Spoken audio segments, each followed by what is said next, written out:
পশ্চিমবঙ্গের বিধানসভার ভোট গণনার সবশেষ আপডেট আমাদের জানাতে সেখান থেকে আমাদের সঙ্গে যুক্ত হচ্ছেন সহকর্মী সুকান্ত চট্টোপাধ্যায়।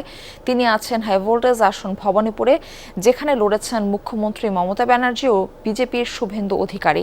সুকান্ত, ভোট গণনা তো এখনো চলছে, এখনো পর্যন্ত সেখানে কোনো অনিয়মের অভিযোগ পাওয়া গেছে কিনা এবং নিরাপত্তা সহ সার্বিক পরিস্থিতি কেমন দেখছেন? কখন নাগাদ পূর্ণাঙ্গ ফল পাওয়া যেতে পারে?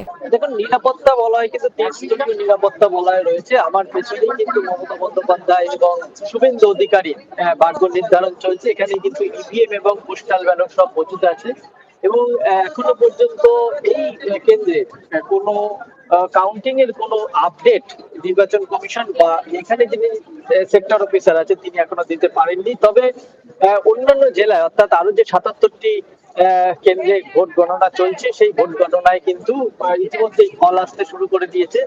সেখানে যেটা দেখছি যে যেমন একটা হুগলি জেলার আরামবাগ মহকুমার 4টি বিধানসভার মধ্যে 3টি বিধানসভা এগিয়ে রয়েছে বিজেপি, একটিতে তৃণমূল। এর মধ্যে আরামবাগ বিধানসভা এগিয়ে তৃণমূল, খানাকুল, পরশুরা এবং গোঘাট এই 3টি বিধানসভা কেন্দ্রে কিন্তু এগিয়ে রয়েছে বিজেপি।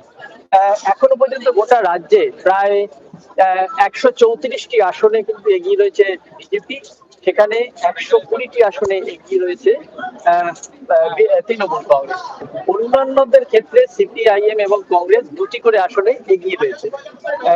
এখন ভারতীয় সময় অর্থাৎ 9:39 প্রথম ধাপে যতটুকু পোস্টাল ব্যালট গোটা হয়েছে তাতে কিন্তু সবকটিতে কেন্দ্রে অর্থাৎ সিংহভাগ কেন্দ্রে কিন্তু পোস্টাল ব্যালটে এগিয়ে রয়েছে বিজেপি।